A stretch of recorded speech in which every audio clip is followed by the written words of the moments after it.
Delighted to say Tom Parsons, the CEO of the Gaelic Players Association, is with us. Tom, obviously, we saw Congress did its thing and a slight majority, over 50%, voted in favour of Proposal B, but it wasn't enough to get the 60% required. Now that the dust has settled a little bit, what's your take on what happened? Where did the vote get lost, the votes that you needed to swing this? Yeah, look, I suppose firstly, I think the 80% of players who really pushed for it will be disappointed. I was disappointed, and I definitely believe that, even if you think change is 85% there, you have to grab it, and not wait for perfect. And, if we wait for perfect or 100%, we'll never get there. So, yeah, so look, definitely disappointed immediately afterwards. But, on reflection, I've been asking players since to be positive and to work on, one more push for 2023, because it was a very progressive change that was going to spark, I fully believe, spark life into Gaelic football. But, there was a lot of positives to be taken from Congress as well. The fact that it won the majority, it won 51%, which in itself is a mandate for change, and that was echoed through GA leadership and Larry McCarthy and Tom Ryan. So it gives us a really strong foundation to push it on for next year. But immediately afterwards, you got to be disappointed that 80% of your players really wanted this, and it landed on 51%. Yeah, and when you think about it, you really only needed about 5% or 6% of those who were wavering to come over to your side, and that would have been transformative. What do you think were the actual big blocks? Like your own county, for example, it looks like they voted no. That must have been disappointing on one level. Why do you think Mayo and Galway and what was it that was causing those counties not to get behind this proposal? Yeah, I was surprised a lot of the stronger Division 1 teams in Donegal, Galway, Mayo, it looked like Kerry as well, voted against it. And I think that came down to a small tweak in Team 6 in Division 1, not progressing through to the knockout stages, which was disappointing, because we always said that what we need here is a leap of faith and a proposal that's adaptable, that we can tweak and we can change. And that's a small change to make to maybe alleviate those fears. So in one way, it was disappointing, but in another way, there's definitely proof in the narrative on the floor in Congress that if we take this away and not make wholesome changes and bring it back to the table at our next opportunity, that it should alleviate the concerns of a number of counties. And as you said, 51% is so close to 60%. The challenge here is that, I think we all worked really hard, not just players, but even yourselves and the media and clubs and the general Gaelic family. We worked so hard to even get that 51%. So, there's going to be a challenge even to maintain the 51% that we have, and then alleviate and make any changes that we need to make sure that we bring the Galways and the Mayos and the Kerrys and Donegals with us. What's next then? Because you mentioned the GA leadership feel like they have a mandate for change here. That's, I think, the single most important thing. But they were also saying that February might be too soon for us to get something back. You don't think that's the case? Yeah, definitely not. The conversation and the debate on the floor on Saturday was really good. First of all, I was actually really proud of, in one way disappointed that it didn't reach 60%, but counties like Sligo, Offaly, Cork, Leitrim, Clare, they fought really hard for their players on the floor. We need to build on that, and I would have been a little bit disappointed that not more counties came out on the day and spoke publicly for it. But to answer your question, February is 3 or 4 months. Don't tell me we can't get in a room in 3 months when we have something that everybody has said the foundation is there, and have something on the table in February. My only concern would be that for February, players play a huge role here, and they really did get in front of their county executives and were very vocal. And you know yourself, Ger, in February, players are completely focused on the game and we mightn't be able to get that level of engagement from players. But still, I think I'd be really disappointed. I'd be disappointed. I think players would be disappointed if we couldn't bring it back on the table in February. And you know yourself, if we drop the ball on this now, and we let 6 or 7 months pass this special Congress, it loses a bit of momentum.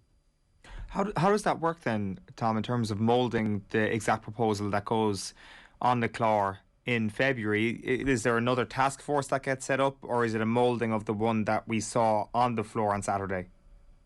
Yeah, like that's probably a decision that sits with Larry McCarthy and Tom Ryan, and I'll certainly be encouraging, can we retain some of the talent that was on that task force? Because we have a task force that studied and reviewed over 28 proposals. They came up with a league-based championship as something that's fundamental and would alleviate a lot of the challenges we have in the championship in terms of giving teams games. So from my perspective, I'd be really hoping that the existing task force would have the appetite to get back on board and support that, and that the GA wouldn't start with a blank canvas in their task force. I definitely don't think we need to go back to first principles here. I think we need to maybe bring in a little bit of new talent through a fixtures task force committee, and make it a key priority, and have something in December or January that we can then bring out and back to our counties and our clubs, and come back in February with just a build on what we've already created. So that would be my take on it. I'll certainly be reaching out to Larry and have done in meeting up this week to see what is the lay of the land, what is the aspirations there. That's interesting. It's hard to know what the role of the GPA is at this point. You could go completely nuclear and say, unless something happens, we're going on strike, or you can say, actually, you know what, we've been a very important part of the impetus behind this, and actually that's where this organisation needs to be. It's trending towards listening more to the players than actually having a completely confrontational relationship. Because, Tom, you still expect that there are some counties who will always be, well, if the GPA are for it, we're against it. Yeah, look, I think the GPA, first of all, we're not an elusive organisation. The GPA is the players. So every time a player, rings up an executive or an administrator wants to sit down, that is the player's body. That's us all together. We elect an NEC, which is all current and past players, that steers the direction of the association, and I just serve that. So. And we need, to have a borderline relationship. I have to represent the voice of the players. The players have to reflect that. So, the relationship, I think, needs that tension, but also it is a positive relationship. I am really proud of some of the conversations with administrators who really fought hard for their players on the floor. And I think if we keep working with administrators and players working together, can we increase that from 5 or 6 counties really, really speaking and fighting for the players on the floor to maybe 7, 8, 9, 10 counties? And look, maybe there's some delegates and administrators that will never see the GPA in the most positive light for some reason, but that's out of our control. And as a players association and body, we are the players, and we just have to focus on what's in our control and work towards making this change. This wasn't coming into Congress and achieving a 30%. We're not way off the mark. A lot of counties really listened to their players. So that is positive, and there was really good debate, and I think if every Congress had that level of debate, the association would be, will do well. One last thing, obviously you guys were championing this from a couple of weeks back and explaining exactly what it was, and you got your players out to do that. There was no one else really who went to bat publicly on behalf of this, saying this is what we need to do. Conor Dunn, who obviously was a member of the task force, but he was an individual, no longer part of a task force because the task force didn't actually exist anymore, who would come up with it. And his work, I think, really helped to springboard the whole financial aspect of this. But what the next time we really need is somebody essentially saying, this is the consensus, we've worked hard on it, and these are the arguments for and against. Because I think, for example, the whole, only 10 teams are going to make the All-Ireland, was like, no, everybody's in the All-Ireland series. Like, it didn't have anybody to explain it from the start. There was no marketing for it. There was no one saying, no, you're wrong about that. Here's the facts, and this is what we expect it to be. That was clearly lacking from the debate the last time. It needs it the next time if you're going to get to 60%. Yeah. Look, 100%. And look, the provincial chiefs came out with their view, but like, you have to remember that's a biased view because they're protecting their provincial competition, and that's their full-time job. Like, my role has to be unbiased because I have to represent 32 counties, 4 provinces, 4 divisions, and I'll never, achieve 100%, as a player body. But we have to represent what's best for all teams, for all 32 counties, and that's why it is really important that the leaders in HQ who have an unbiased view, who aren't weighted for any province or any county, really come out and try and alleviate fears with this proposal. And I do think there was some fears with the proposal. Maybe there should have been a more robust package to alleviate any fears in counties or even with provincial chairs, etc. So I do believe that will happen now, and I think the last 2 weeks has been really promising that Larry McCarthy and Tom Ryan has come out in favour for it, and has really given a commitment after the Congress that A, there's a mandate for change, and B, they'll start working on it straight away. So. And Tom, do you think there's an opportunity there then really for Larry McCarthy to cement his legacy as the GAA president who delivers change to the Gaelic Football Championship? Because we've been crying out for it now for really since the qualifiers came in and we saw the benefit of a few extra games. The whole country wants more good football in summertime for everybody. So is this a chance for Larry McCarthy to cement his legacy, do you think?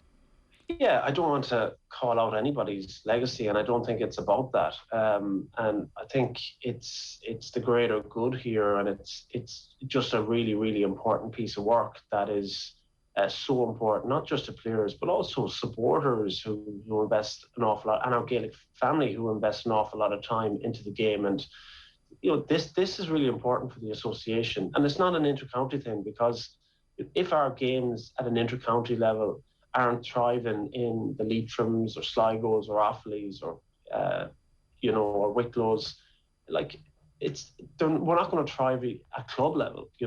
There is a ripple effect. Young children around Ireland need to look up and see their county team play in the summer and be proud of that county team because they're performing, they're competitive, they have a chance of success. And that, so it's an association's challenge. So I think it's just a no-brainer that this is top of the priority for all those at HQ. It's certainly a priority for us as a Gaelic Players Association representing the voice of the players. So that's how I would frame it, as a key priority for the association rather than anyone's legacy. Tom, good stuff. Thanks a million for joining us this morning. Cheers. Thanks. Tom Parsons, the Chief Executive of the GPA, giving us his thoughts on that. You can give us your thoughts on the YouTube channel. Leave a comment there. Subscribe to youtube.com/off the ball. And anytime we're live, or if you turn on your notifications as well, we'll let you know about that. So at 8:34 this morning, a reminder, OTB AM is live in association with Gillette. Good morning. Start with Gillette. Put your best face forward with their new and improved razors.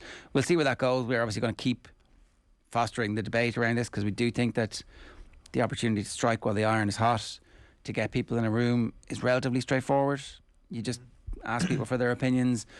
You could give every delegate a survey monkey and say, you voted for or against. You don't have to tell us. This is totally anonymous. Why did you? What were the reasons? Give us a weighting. Was it because you believe the provincial championships need to be? Was it because Team 6? And then just understand the exact reasons why this proposal failed. And a lot of people are making the case for, Kieran Shannon again, very eloquently making the case for Division 1A and 1B, and let's tease that out. Let's hear exactly what the benefits of that would be. I'm not madly convinced on that, but I'm definitely open to being convinced. And Yeah, my initial reaction is also that 1A, 1B. Well, the current format for the National League is better than when football was 1A, 1B basically, and this would be a huge part of it. That you are diluting essentially or making a bigger gap between some of the teams. But again, it is 100% worth teasing out. It's worth teasing out the Team 6 situation and seeing how that would look, seeing how many dead rubbers that would actually invite if you were to use last year's results. Like what could happen then here as well is that does the GEA completely take us in a different direction and open the floor up again to whole ideas? If that happens, and maybe that is the best outcome, it could be hard to get something back on the table by February is the only thing. I don't think that's the best outcome. I think opening it up again is pointless because we've done it again and again. And again. It is a can of worms, and also it opens the whole situation to a bit of pushback, and there will be that. The provincial councils are looking at the 51% and saying, right, how do we make that 41%? Yeah. Whereas Tom Parsons is saying, how do we make that 51% 61%? So this goes two ways. This is not just about convincing the few. This is about keeping everybody on side. No. And convincing more people.